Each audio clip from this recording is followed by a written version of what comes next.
Hi, my name is Brian. We don't know each other yet, but chances are you're looking to hire a speaker, and I want to share with you a little bit of me in action at an event I just did here in Miami, Florida. But before I do, I want to ask you this question. Why are you hiring a speaker? What are the outcomes that you're looking for? A lot of times it's more than just entertainment. It's actually things that your team can take to the street and apply immediately.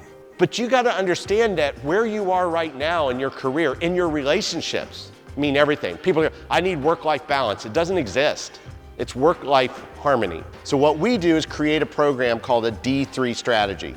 Number one, determine criteria. But number two is probably even more important, define what that means to them.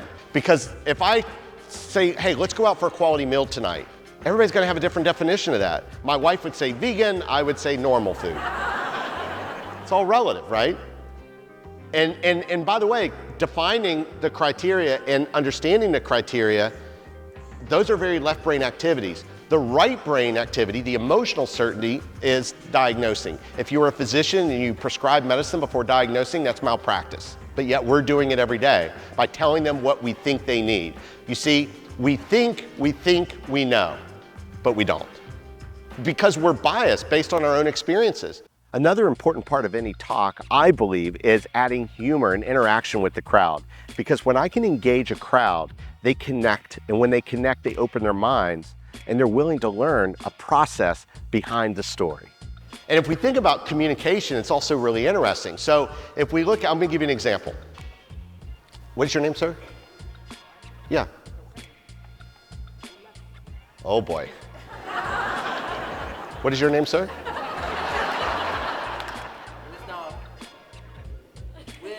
Wiz? Yeah. Mike. All I want you to do is raise your hands as high as you can above your head. If you could just humor me, I want to show you something, demonstrate.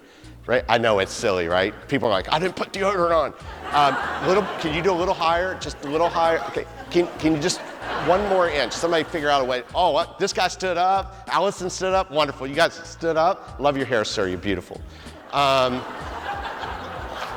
It's over. Yeah, okay, cool. Now, I'm gonna go a little bit deeper into the sales process in a second, but I can tell you something. Every single one of my friends, these are not my friends, by the way.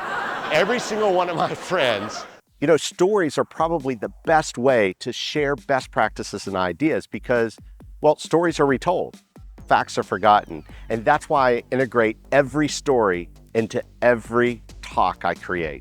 My wife and I went to a restaurant called Mi Pueblo. And we met our server, his name's Daniel, and we were just chatting it up, and he was an amazing attitude because he was so passionate and excited. I said, you really love your job. He goes, I just love serving people. Even though this isn't his dream job, Daniel sees things through a different lens. He sees this as opportunity. Your job's no different. There's a difference between relationship selling and relationship building. When my 17-year-old was about 3.5, I'll never forget this, we pulled into the CVS parking lot, the pharmacy. She looks from the back seat in her child's seat, and she goes, Mom, yeah, Alex, where's the effing pharmacy? She's like, wait, what did you just say? She goes, you heard me, where's the effing pharmacy at? And her mom, she looks at me, and I'm like, I don't know where she would get that from. Like, and now my daughter's upset because my wife looked at her and she said, choose your next words wisely, Missy. She looks at us and she said, I only asked a simple question. Where's the letter F in pharmacy? The F in pharmacy.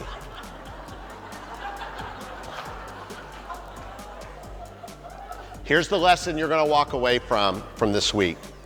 It doesn't matter what you say, it matters how they hear it. It doesn't matter what you write in the email, what matters is how they read that email. Look, at the end of the day, you're investing in someone that's gonna deliver results for you. And I don't take that lightly.